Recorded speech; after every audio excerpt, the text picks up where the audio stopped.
L'information judiciaire ouverte contre Patrick Poivre d'abord s'est étoffée.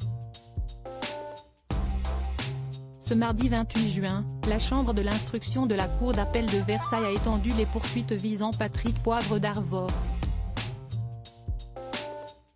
Désormais, les faits dénoncés par l'écrivaine Florence Porcel, apparaissant prescrits, sont inclus dans l'information judiciaire ouverte par un juge d'instruction à Nanterre, comme l'a indiqué une source proche du dossier à l'AFP. Pour rappel, l'autrice accuse l'ex-présentateur du JT de TF1 de lui avoir imposé un rapport sexuel, en 2004, et une fellation, en 2009. Lors d'une enquête préliminaire ouverte en 2021, les premiers faits avaient été classés sans suite pour prescription. Avec cette décision, la Cour d'appel permet à l'instruction de poursuivre sur l'ensemble des faits. Contactée, la défense de Patrick Poivre d'Arvor attend de disposer des éléments plus précis avant de réagir et de commenter, le cas échéant, une décision de justice qui s'affranchirait des règles de prescription.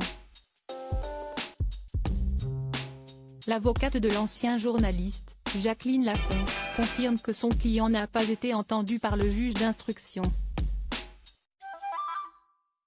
Après une première plainte classée sans suite, Florence Porcel avait déposé une plainte avec constitution de partie civile en novembre 2021 pour dénoncer de viol. En décembre dernier, une information judiciaire a été ouverte à Nanterre, seulement sur les faits qui n'étaient pas prescrits. L'autrice avait alors fait appel pour que l'ensemble des faits dont elle accuse PPDA fasse l'objet d'investigation de la part de la justice, rappelle France Info. PPDA, pourquoi il a déposé plainte contre 16 de ses accusatrices? Depuis des mois, 17 plaintes ont été déposées contre Patrick Poivre d'Arvor. L'ancien présentateur du 20h de TF1 avait déposé plainte en avril dernier contre 16 de ses accusatrices, pour dénonciation calomnieuse. Depuis de nombreux mois, beaucoup d'accusations qui n'ont aucun fondement sont portées contre Patrick Poivre d'Arvor. On ne peut pas accuser faussement et impunément, avait déclaré Philippe Nepel, avocat de PPDA, pour expliquer la procédure judiciaire entamée.